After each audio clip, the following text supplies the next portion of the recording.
With the Excel title, you'll get a number of Excel working files. They're all listed here in the working files folder. So once you've downloaded them into your working files folder, you'll see them just the same. Now you'll find that there are quite a few files that are the same thing at different stages. For example, the 2011 P&L starts off with categories, then gets January summary added, then January summary result. Now you'll find that these files with underscore result at the end, and there'll be a few of them throughout the folder, are the results that have come about from the work that we've done working on each of the files. And rather than overwrite the original file that you will want to be able to play with, I've saved the result with the same name but underscore result.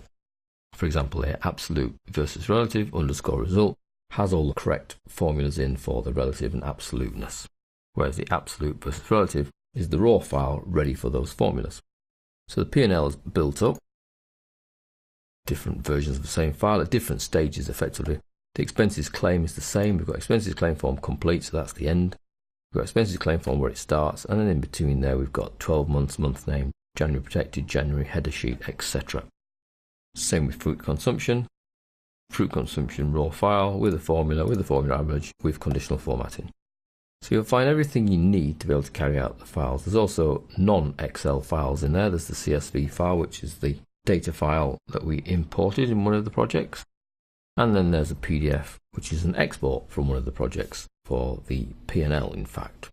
So you'll find that these working files, if you want to make use of them, allow you to effectively walk along with the projects, or are there for you to manipulate and play with afterwards when experimenting.